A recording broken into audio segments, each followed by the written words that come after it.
Hello guys, most welcome. हम कर रहे हैं जीएसटी और जीएसटी के अंदर आज हम चैप्टर नंबर फर्स्ट स्टार्ट कर रहे हैं, that is introduction to GST और बेसिक कॉन्सेप्ट इस चैप्टर का नाम है।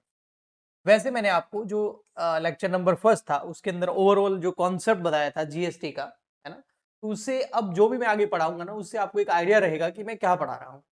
क्योंकि लेक्चर नंबर फर्स्ट के अंदर जीएसटी का जो बेस है वो मैंने अच्छे से क्लियर आपको कर दिया था। ठीक है, तो आई होप आपने वो लेक्चर जरूर देखा होगा। देखिए, उसमें मैंने ये भी बताया था कि भाई जीएसटी जो है ये कॉन्सेप्ट के लिए सबसे पहले हमें ये समझना पड़ेगा, जो हमारी गवर्नमेंट होती है ना, उसको परफॉर्म करना होता है, यानी कि गवर्नमेंट को चलाना होता है। और गवर्नमेंट चलाने के लिए उसको कई सारे काम करने होते हैं। जैसे गवर्नमेंट जो है वो defence, education, health care, infrastructure, law and order, है ना, सोशल वर्क, ये सब उसको करने होते हैं गवर्नमेंट को। For all these government needs money. अब इन सब काम को करना है, इन फंक्शंस को करना है, तो गवर्नमेंट को क्या चाहिए? पैसा चाहिए, रेवेन्यू चाहिए। और मैंने ये भी बोला था कि भाई ऐसा तो हो नहीं सकता कि आप पैसे छापने की आरबीआई के पास में मशीन पड़ी है, उससे पैसा छापती जाए गवर्नमेंट और खर्च करती जाए। ये कॉन्सेप्ट नहीं होता है। कॉन्सेप्ट ये होता है कि गवर्नमेंट को जो भी इन सेक्टर्स पे खर्चे करने हैं, तो वो सारा का सारा कमाई गवर्नमेंट का कहीं से होगा। और वो कमाई जो होता है वो कहाँ से होता है? वो होता है टैक्सेस के रूप में, है ना। तो so main source of revenue, government की जो रेवेन्यू है, जो इनकम है, उसका जो मेन सोर्स है वो क्या होते हैं? टैक्सेस होते हैं। हिंदी में इसको कर बोलते हैं, टैक्सेस। और ये कोई अभी का कॉन्सेप्ट नहीं है, बहुत पुराना का कॉन्सेप्ट है ना। राजा महाराजा के टाइम पे भी टैक्स जो है वो लगता था। आपने लगान मूवी तो देखी होगी, उसमें जो अंग्रेज होते थे लगान वसूल करते थे, तो वो लगान क्या था? एक तरह का टैक्स ही था। तो कोई भी गवर्नमेंट होती है वो हमेशा उसको जहां जहां खर्चे करने होते हैं उसके लिए उसको पैसों की जरूरत पड़ती है। और गवर्नमेंट की जो मेन इनकम का सोर्स होता है ना वो टैक्स होता है। ठीक है, अब टैक्स क्या है सर, आइए देखते हैं। Tax is a compulsory monetary charge. ये एक तरह का कंपलसरी मॉनेटरी चार्ज होता है। देखो, तीन चीजें बोली। एक तरह का ये चार्ज है जो पब्लिक पे लगता है, मॉनेटरी मतलब पैसों से रिलेटेड होता है, और कंपलसरी मतलब अनिवार्य सब पे। तो इम्पोज बाय द गवर्नमेंट, और इसको गवर्नमेंट ने इम्पोज करती है ऑन इंडिविजुअल इंडिविजुअल पर या फिर property to finance public expenditure. It is a non voluntary, ये कोई स्वैच्छिक नहीं है, नॉन वॉलेंट्री है। अगर गवर्नमेंट ने टैक्स लगाया है तो पे करना ही पड़ेगा। तो नॉन वॉलेंट्री वॉलेंट्री होता है, इम्पोज बाय लॉ। ऐसे ही गवर्नमेंट उठ के लॉ, है ना, मतलब टैक्स नहीं लगा सकती। उससे सबसे पहले पार्लियामेंट के अंदर एक कानून बनाना पड़ता है और उसका एक पूरा प्रोसीजर होता है। उस प्रोसीजर से निकलने के बाद जब एक्ट, कानून पास हो जाता है और वो अप्लाई होता है, जैसे अभी इनकम टैक्स एक्ट अप्लाई हुआ है, नया वाला इनकम टैक्स एक्ट 2025 अप्लाई हुआ है फ्रॉम 1 अप्रैल 2026। तो वो पूरा एक प्रोसेस के थ्रू गुजरा है, तो एक कानून बनता है, लॉ बनता है टैक्सेस के लिए भी, और फिर वो अप्लाई होता है। जैसे इनकम टैक्स है वो डायरेक्ट टैक्स है, और जो जीएसटी है वो इनडायरेक्ट टैक्स है। ठीक है, लेकिन ये पूरे के पूरे कानून बनाए गए हैं। ठीक है, और कानून कौन बनाता है, कौन पास करता है उसको? जो मेंबर्स होते हैं पार्लियामेंट के, वो। ठीक है, एमपीज, एमएलएज। तो अब यहां पर क्या होता है, जैसे हम जीएसटी की बात करें तो जीएसटी जो है वो गुड्स पे लगता है, बिल्कुल। इनकम टैक्स जो है वो सैलरीज या इनकम पर लगता है। These are taxes use for public welfare. Public welfare के लिए ये टैक्सेस पब्लिक से वसूल किए जाते हैं और फिर पब्लिक की भलाई के लिए खर्च किए जाते हैं। अब आप बोलोगे सर पब्लिक की भलाई के लिए कैसे खर्च किए जाते हैं? तो देखिए भाई, यहाँ पर गवर्नमेंट खर्चा करती है डिफेंस में। आज के टाइम में आपको पता चल गया होगा भाई डिफेंस में खर्चा करना कितना इंपॉर्टेंट है। देखो, सबसे सेफेस्ट कंट्री के रूप में पिछले 5-10 साल में एक कंट्री उभर के आई थी जिसका नाम था दुबई। आज के टाइम में जब ईरान, इजराइल और यूएस का वॉर छिड़ गया है तो दुबई की हालत खराब हो रखी है, सऊदी अरेबिया की हालत खराब रखी है। तो वहां पर पता लग रहा है कि अगर उनके पास में आज के टाइम में अच्छा डिफेंस होता तो उस केस में हो सकता है कि उनके ऊपर अटैक नहीं होता, है ना। तो डिफेंस बहुत इंपॉर्टेंट है, उससे नागरिक सुरक्षित रहते हैं। ठीक है, तो इसलिए उनसे पैसा लेकर के डिफेंस पे खर्च करना, एजुकेशन पे खर्च करना, बिल्कुल। और हेल्थ केयर आप समझ ही रहे हैं, है ना, हेल्थ कितनी, हेल्थ केयर यानी कि जो हॉस्पिटलिटी वगैरह है वो कितनी इंपॉर्टेंट है। इंफ्रास्ट्रक्चर, रोड अच्छे होने चाहिए, पोर्ट अच्छा होना चाहिए, एयरपोर्ट अच्छा होना चाहिए। लॉ एंड ऑर्डर, जैसे हमारी पुलिस हो गई वगैरह, ये सब लॉ एंड ऑर्डर मेंटेन होना चाहिए। ठीक है, जैसे यूपी के अंदर पिछले कुछ सालों में लॉ एंड ऑर्डर सही नहीं था। जब से योगी जी आए हैं, लॉ एंड ऑर्डर बहुत अच्छे से काम कर रहा है भैया। गुंडे जो है डरने लग गए हैं, माफिया खत्म हो गए। Why are taxes levied? क्यों टैक्सेस लगाए जाते हैं, है ना, क्यों टैक्सेस लेविड किए जाते हैं? Taxes are collected to provide public goods, public को रोड्स, हॉस्पिटल्स, जो ऊपर बताया, ये प्रोवाइड करने के लिए गवर्नमेंट टैक्सेस लगाती है, क्योंकि गवर्नमेंट के पास पैसा कहां से आएगा, टैक्सेस से आएगा, तभी तो ये करेगी। Maintain defence system, reduce inequality, inequality को कम करने के लिए। पहले पुराने समय में एक कॉन्सेप्ट आया था कि टैक्सेस क्यों लगाए जाते थे, कि अमीरों से पैसा लेकर के गरीबों को देना, ये कॉन्सेप्ट हुआ करता था टैक्स लगाने का। ओके जी, तो वो कह रहा है ताकि इनइक्वालिटी जो है वो मेंटेन हो। अचीव सोशियो इकोनॉमिक डेवलपमेंट, और क्या हो, सोशियो इकोनॉमिक डेवलपमेंट जो है वो अचीव हो।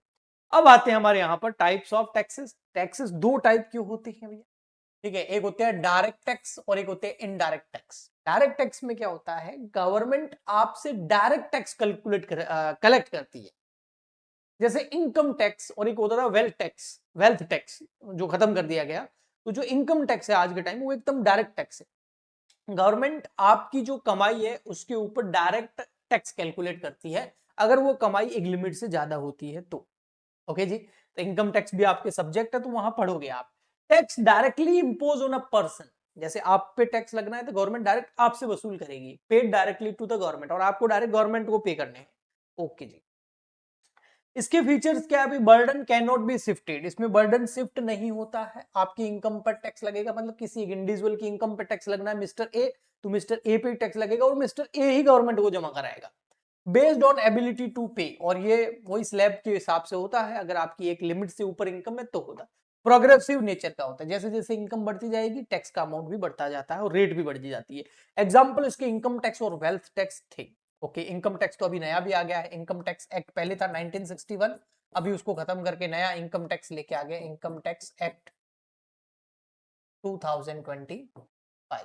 ओके, जो अप्लाई हो गया है 1 अप्रैल 2026 से, और इसके ऊपर मैंने एक वीडियो भी बना दिया है। ओके जी, एग्जाम्पल देखो, if your income is 10 lakh, you directly pay income tax, can not shift this burden, आप ये बर्डन शिफ्ट नहीं कर सकते।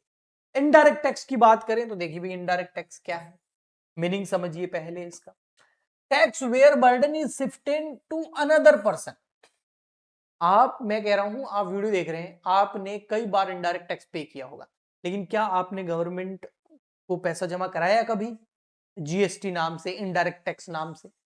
आपके हाथ में जो पेन है, आप उसके ऊपर भी हो सकता है टैक्स पे करके आए होंगे, आपके पास जो रजिस्टर है उसमें भी आपने टैक्स पे किया होगा, जिस मोबाइल या कंप्यूटर में आप ये वीडियो देख रहे हैं उस पे भी आपने उसको जब परचेज किया था, स्मार्टफोन को या फिर कंप्यूटर को या फिर लैपटॉप को, तो उस पे आपने टैक्स पे किया था, लेकिन क्या आपने गवर्नमेंट को पे किया कभी? नहीं, डायरेक्ट गवर्नमेंट को पे नहीं किया। आप तो जहां से वो प्रोडक्ट या सर्विस परचेज करके आए, आपने उनको पे कर दिया, उस शॉपकीपर को पे कर दिया, उस सर्विस प्रोवाइडर को पे कर दिया। आपने क्या पे किया, एक तो वो जो प्राइस है, किसकी प्राइस, जो उस प्रोडक्ट की प्राइस है, प्लस उसमें टैक्स, ये दोनों आपने उस शॉपकीपर को या सर्विस प्रोवाइडर को या सेलर को पे कर दिया। सेलर उसको किसको पे करता है, गवर्नमेंट को पे करता है। तो आपने, मान लेते हैं 100 रुपए की चीज खरीदी, 10 रुपए का टैक्स था, 110 रुपए शॉपकीपर को दिए, शॉपकीपर ने उसमें से 100 रुपए अपने पास में रख लिए और 10 रुपए गवर्नमेंट को जमा करा दिए। तो टैक्स तो आपने ही पे किया है, लेकिन डायरेक्ट गवर्नमेंट को नहीं किया है, इनडायरेक्ट किया है। कई बार तो लोगों को पता ही नहीं होता है कि हमने टैक्स कितना इस पे किया है। सॉरी, फीचर्स क्या है, पेड इनडायरेक्टली, ये जो टैक्स होते हैं ना, ये इनडायरेक्टली पे किए जाते हैं, जैसे मैंने आपको बताया। जो बर्डन है वो शिफ्ट होता है, का कंज्यूमर पे शिफ्ट होता है, अल्टीमेट जो कंज्यूमर होता है, जो किसी प्रोडक्ट को यूज करता है, कंज्यूम करता है, उस पर बर्डन जाता है। शॉपकीपर जो होता है या सर्विस प्रोवाइडर या सेलर जो होता है, उसकी जेब से कभी भी एक भी रुपया टैक्स का नहीं लगता है, फाइनल कंज्यूमर पर उसका, और ये रिग्रेसिव नेचर का टैक्स होता है। ओके जी, एग्जाम्पल इसके देखिए तो भाई, जीएसटी इसका एग्जाम्पल आपको मिल जाता है, कस्टम ड्यूटी इसका एग्जाम्पल मिल जाता है आपको। शॉपकीपर पे जीएसटी और रिकवर फ्रॉम कस्टम। जीएसटी अगर शॉपकीपर ने गवर्नमेंट को पे भी कर दिया है तो वो पैसा वो आगे कंज्यूमर से रिकवर कर लेगा। तो फाइनल बर्डन जो है वो कंज्यूमर पे ही जाता है। आगे हम न्यूमेरिकल क्वेश्चंस करेंगे जब चैप्टर्स में, तो आपको अच्छे से समझ में आएगा। यहाँ पर डिफरेंस आप देख सकते हैं डायरेक्ट टैक्स और इनडायरेक्ट टैक्स दोनों के बीच में क्या क्या डिफरेंस है। तो देखिए, मीनिंग, डायरेक्ट टैक्स का मीनिंग क्या है, ये इनकम और वेल्थ के ऊपर लगने वाला टैक्स है, जबकि जो इनडायरेक्ट टैक्स है ये गुड्स एंड सर्विसेज पे लगता है। बर्डन इस पे शिफ्ट नहीं होता है, कैन नॉट बी शिफ्ट, और इनडायरेक्ट टैक्स में बर्डन शिफ्ट हो जाता है। इम्पैक्ट सेम पर्सन पे रहता है, यहाँ डिफरेंट पर्सन पे रहता है। नेचर इसका प्रोग्रेसिव है, इसका रिग्रेसिव है। एग्जाम्पल इसका इनकम टैक्स है और इसका जीएसटी है, गुड्स एंड सर्विस टैक्स, जो कि हम पढ़ रहे हैं। फीचर्स ऑफ इनडायरेक्ट टैक्स, यानी कि जो जीएसटी है उसके क्या फीचर्स हैं। जीएसटी जो है ना, जैसे goods and service tax, goods और सर्विस पे लगने वाला टैक्स, ये मेजर सोर्स ऑफ रेवेन्यू, यानी कि हमारी जो गवर्नमेंट है उसकी कमाई का मेजर बड़ा हिस्सा जीएसटी से आता है, यानी कि इनडायरेक्ट टैक्सेस से आता है। Okay, tax on goods and services, चाहे आप जो है गुड्स एंड सर्विस पे टैक्स लगता है, जो कि कई बार मैन्युफैक्चरिंग, सेल्स और इंपोर्ट एक्सपोर्ट पे भी लगता है। शिफ्टिंग बर्डन, बिल्कुल seller collect tax from buyer, यानी कि फाइनल कंज्यूमर। हिडन टैक्स होता है, नॉट डायरेक्ट पिंच, आप कई बार मार्केट में बहुत सारी छोटी मोटी चीजें परचेज करके आते हैं, 10 रुपए से लगाकर 100 रुपए तक, 50 रुपए तक, डेली रूटीन में जो आप खर्चा करते हैं उस पर भी आप टैक्स पे करते हैं, लेकिन आपको कई बार पता भी नहीं लगता है। हाँ, ध्यान से देखेंगे समझेंगे तो आपको पता लगेगा कि भैया इस प्रोडक्ट के ऊपर मैंने टैक्स भी पे किया है, जो कि गवर्नमेंट के पास गया है, उस शॉपकीपर के पास या कंपनी के पास में वो पैसा नहीं गया है। ओके, इन्फ्लेशनरी होता है, मतलब अगर किसी प्रोडक्ट की प्राइस इंक्रीज हो जाती है, महंगाई बढ़ जाती है, तो टैक्स भी बढ़ जाता है। जैसे कोई प्रोडक्ट पहले 100 रुपए का था, उस पर 10% टैक्स लगता था, तो 10 रुपए टैक्स आपको पे करना पड़ता था। अब महंगाई की वजह से वो प्रोडक्ट 150 रुपए का हो गया है, तो उसके ऊपर 10% टैक्स 15 रुपए हो जाएगा। तो ये जो है आपका इन्फ्लुएंसरी नेचर का होता है। वाइड टैक्स बेस होता है, cover large number of goods and service, बहुत सारे गुड्स एंड सर्विस इसमें कवर किए जाते हैं। Problems, sorry, promote social welfare, ये जो है सोशल वेलफेयर को भी प्रमोट करता है। जैसे बहुत ज्यादा हाई टैक्स लगा जाता है तंबाकू, अल्कोहल और लग्जरियस गुड्स पर, ताकि लोग तंबाकू कम कंज्यूम करें, अल्कोहल कम कंज्यूम करें, इसको महंगा किया जाता है। और कम कंज्यूम करेंगे तो लोगों की हेल्थ सही रहेगी। और लग्जरियस जो गुड्स होते हैं उस पे, जैसे कार हो गया, एसी हो गया, रेफ्रिजरेटर हो गया, टीवी हो गया, है ना, घूमना फिरना हो गया, इस पे हमेशा टैक्स जो है वो ज्यादा लगाया जाता है, ताकि जो अमीर लोग हैं वो इनको परचेज करते हैं और उसके ऊपर वो ज्यादा टैक्स पे करे, किसको, गवर्नमेंट। ओके जी, ठीक है। बेसिक नेसेसिटीज जो होती है एक इंसान को जीवन जीने के लिए, जो खाना चाहिए, बेसिक कपड़े चाहिए, उस पे हमेशा टैक्स जो है वो कम लगाया जाता है। रिग्रेसिव नेचर का मतलब क्या होता है, रिच एंड पुअर पे सेम टैक्स, ये इसका एक बहुत ही बेकार नेचर है। जबकि ये जीएसटी का है ना, इनडायरेक्ट टैक्स का है। अगर डायरेक्ट टैक्स की बात करें ना, तो वो प्रोग्रेसिव नेचर का होता है, जिसकी इनकम कम तो उसके ऊपर टैक्स कम लगेगा। जैसे एक अमीर आदमी, उसकी 1 करोड़ कमाई है, तो उसकी 1 करोड़ की कमाई पर टैक्स बहुत ज्यादा लगेगा। लेकिन एक व्यक्ति है जिसकी कमाई केवल 10 लाख रुपए, तो हो सकता है उसके ऊपर टैक्स लगे भी नहीं है, बहुत कम लगे। लेकिन जीएसटी में ऐसा नहीं, एक प्रोडक्ट है उसको अमीर खरीदेगा तो भी उसको उतना ही टैक्स पे करना है, गरीब खरीदेगा तो भी उसको उतना ही टैक्स पे करना है। तो ये जो है ना रिग्रेसिव नेचर का होता है, रिच एंड पुअर पे सेम टैक्स, इंक्रीज इनइक्वलिटी। तो इसीलिए जो इनडायरेक्ट टैक्स है ना, इससे इनइक्वलिटी आती है। अब हम थोड़ा सा मोस्ट इंपोर्टेंट चीज पढ़ते हैं, धीरे धीरे जीएसटी के अंदर पूरा एंटर होते जाएंगे। Evolution of GST in India, India के अंदर जीएसटी जो है वो कैसे इवॉल्व हुआ। देखो, मैं यहां पर इनडायरेक्ट टैक्स की बात नहीं कर रहा हूं। इनडायरेक्ट टैक्स तो जीएसटी से पहले भी लगता था, उसको अलग नाम से बोलते थे, सेल टैक्स बोलते थे, वैट बोलते थे, वैल्यू एडेड टैक्स भी बोलते थे। लेकिन जीएसटी जो बात, हमारा चैप्टर है, हमारा पूरा सब्जेक्ट है, इसकी अगर बात करें तो सबसे पहले 2000 ईयर के अंदर जीएसटी कॉन्सेप्ट इंट्रोड्यूस किया था अटल बिहारी वाजपेयी ने, जो बीजेपी पार्टी के हमारे प्राइम मिनिस्टर थे। 2003 के अंदर जो केलकर कमेटी है उसने इसको प्रेजेंट किया। 2006 के अंदर जीएसटी अनाउंस्ड हुआ, ये एक्ट पास नहीं हुआ, कानून नहीं बना। 2000 में कोई जीएसटी लगा नहीं है, ठीक है। फिर 2011 के अंदर इसमें और अमेंडमेंट किए गए, मतलब इसके अंदर बहुत सारी चीजें इंप्रूव होती गई। कैबिनेट जो होती है ना, इसके ऊपर काम करती है। लॉ बनने से पहले बहुत सारी चीजें जो है उसमें सुधार होते हैं। एक स्ट्रक्चर बनाया जाता है, परफॉर्म बनाया जाता है, रूल्स एंड रेगुलेशन लिखे जाते हैं, फिर उसको रिव्यू किया जाता है, फिर उसमें चर्चा की जाती है, फिर उसको और इम्प्रूव किया जाता है। इस तरीके से फिर 2014 में 122वां अमेंडमेंट हुआ, 2016 में 101 101 अमेंडमेंट एक्ट आया, फिर उसके बाद 2017 के अंदर फाइनली जीएसटी जो है वो इंप्लीमेंट हो गया 1 जुलाई से। ओके, तो 2017 से जो है 1 जुलाई के बाद में जीएसटी लागू हो गया और पूरे इंडिया के अंदर जो इनडायरेक्ट टैक्स है उसकी जगह जीएसटी ने ले ली, जो goods and service tax service पर लगने वाला टैक्स बन गया। कॉन्सेप्ट एंड अगर फीचर बात करें जीएसटी के, भाई जीएसटी के क्या कॉन्सेप्ट एंड फीचर है, तो ये एक तरह का वैल्यू एडेड टैक्स है। ये मैंने आपको लेक्चर नंबर फर्स्ट में भी बताया था, GST charge on value addition. जैसे एग्जांपल के लिए कॉस्ट है 100 और सेल वैल्यू है 200, तो tax only on 100 value added. मैं बताता हूं कैसे। जैसे किसी व्यक्ति ने कोई गुड्स परचेज किया 100 रुपए में, ठीक है, और अब 100 रुपए में उसने गुड्स परचेज किया होगा, तो उसने उसके ऊपर टैक्स गवर्नमेंट को ऑलरेडी पे कर दिया होगा। जैसे उसको हम बोलते हैं इनपुट टैक्स, वो 10% टैक्स लगता है फॉर एग्जाम्पल, 10% उसने पे कर दिया होगा, ठीक है।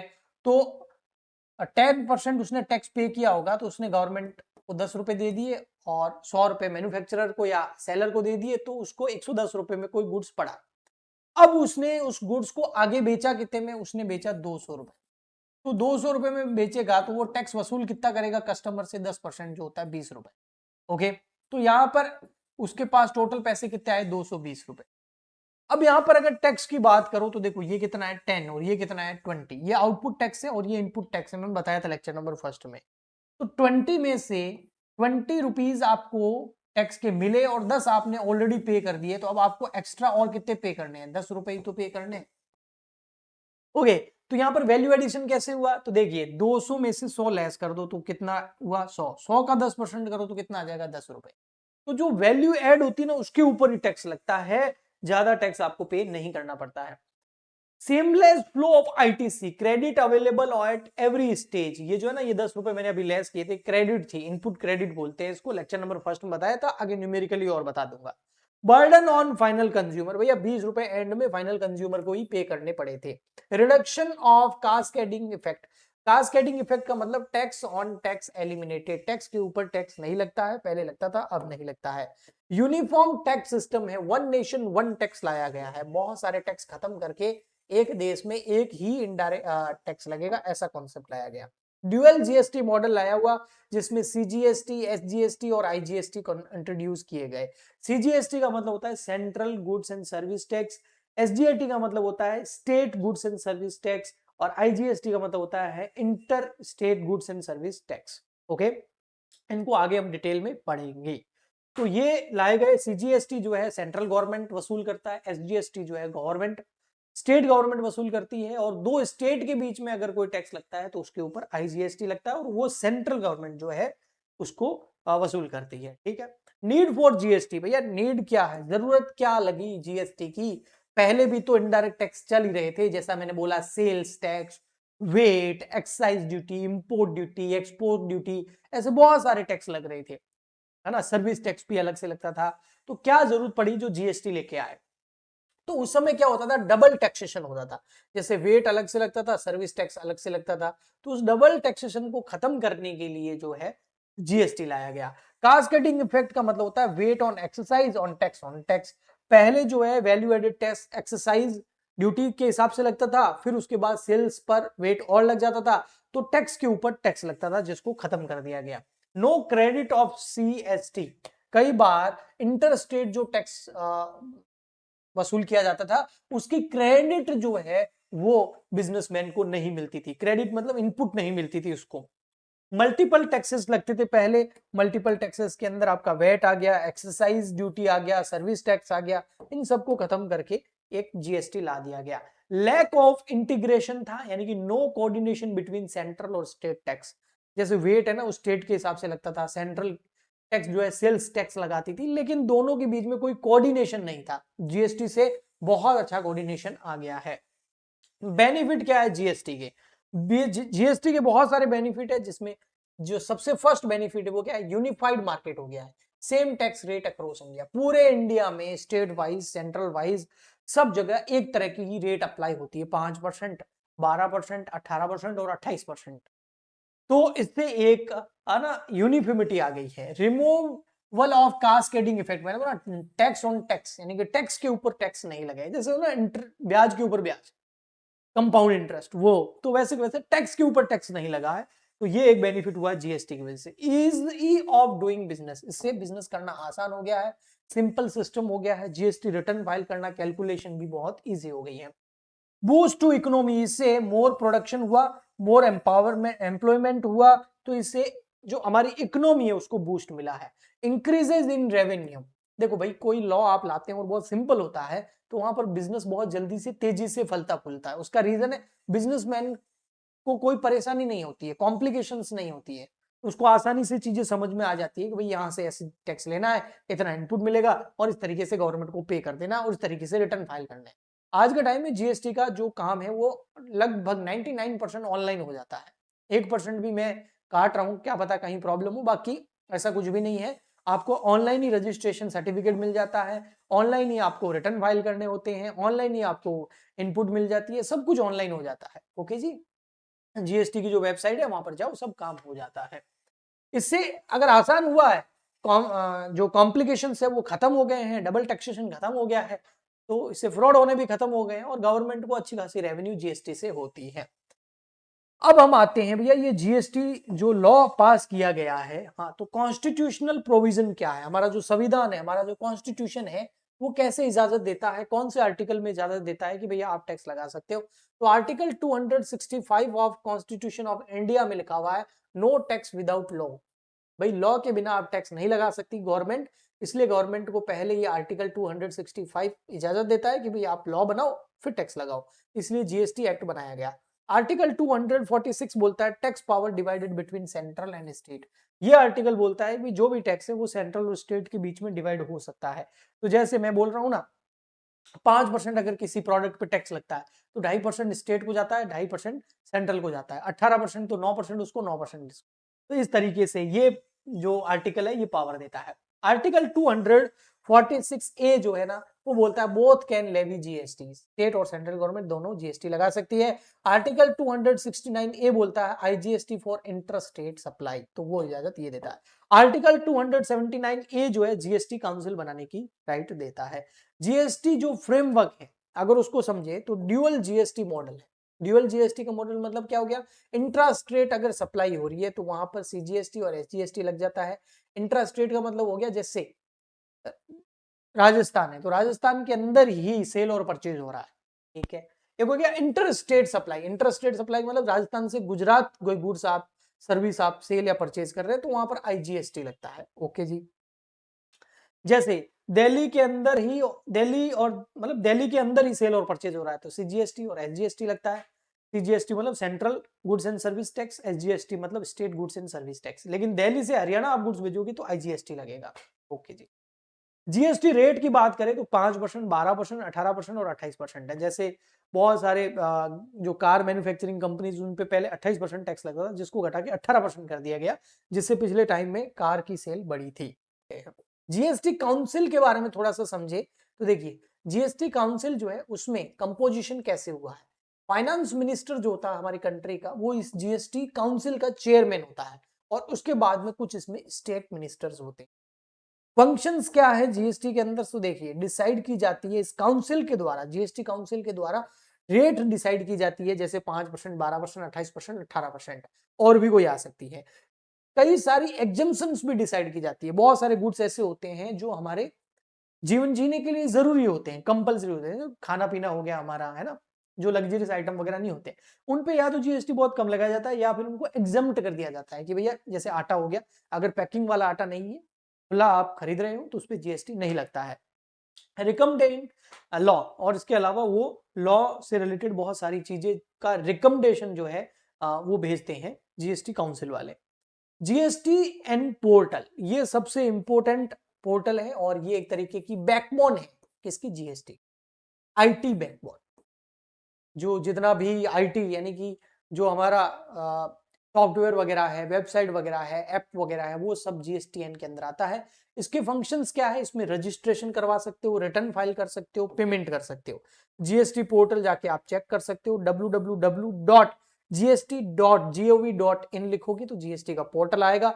वहां पर चाहे तो आप अपनी फर्म का रजिस्ट्रेशन करवा सकते हैं, उसके बाद रिटर्न फाइल कर सकते हैं और ये काम अगर आप सीख जाते हैं तो आप बहुत अच्छी इनकम अर्न कर सकते हैं। लोगों के, बिजनेसेस के जीएसटी रिटर्न फाइल करके उनका सर्टिफिकेट इशू करवा के। देखो क्लासिफिकेशन क्या है, तो देखो गुड्स जो है उसका क्लासिफिकेशन कैसे होगा भाई, गुड्स की कितनी कैटेगरी है, क्या कोड है उनके, कौन सा गुड्स किस कैटेगरी में आता है, तो इसके लिए जो है ना HSN नाम के जो कोड है ये इंटरनेशनल लेवल पर, ग्लोबल लेवल पर डिसाइड किए गए हैं, और इंटरनेशनल लेवल पर जो ये लिस्ट बनाई गई है क्लासिफिकेशन गुड्स की, वो यहां पर जीएसटी वालों ने भी ले ली है। सर्विसेज के अंदर SAC जो आता है उसकी लिस्ट ले ली गई है। तो ये इंटरनेशनल लेवल पर सेम तरीके से गुड्स और सर्विसेज को कैटेगराइज करता है, उनका क्लासिफिकेशन करता है, और फिर उस हिसाब से उनके ऊपर टैक्स की रेट तय की जाती है। जीएसटी कंपनसेशन सेस बोले तो जीएसटी का जो कंपनसेशन सेस है वो लगाया जाता है तंबाकू पर और लग्जरियस कार पर और पान मसाला पर। ठीक है, मतलब जीएसटी के अलावा कुछ कंपनसेशन सेस भी इन पे लगाया जाता है।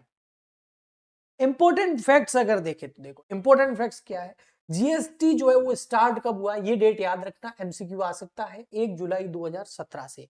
फर्स्ट कंट्री कौन सी है जिसने जीएसटी अप्लाई किया था, वो है फ्रांस, और 160 प्लस कंट्रीज के अंदर आज के टाइम में जीएसटी यूज किया जाता है। तो आई होप आपको अच्छे से समझ में आ गया होगा। ये हो गया है हमारा चैप्टर नंबर फर्स्ट कंप्लीट। वही इंट्रोडक्शन ही था जो फर्स्ट लेक्चर में मैंने आपको बताया था, समझाया था, उसको मैंने यहाँ पर थ्योरेटिकली समझा दिया है। एक बार रीडिंग लगा के जाओगे और कुछ पॉइंट याद करके जाओगे तो एग्जाम में अगर चैप्टर नंबर फर्स्ट से कोई क्वेश्चन आता है तो आप आराम से अटेंड कर सकते हैं। हम मिलते हैं नेक्स्ट चैप्टर में। आज के लिए इतना ही, तब तक के लिए गुड बाय, थैंक यू।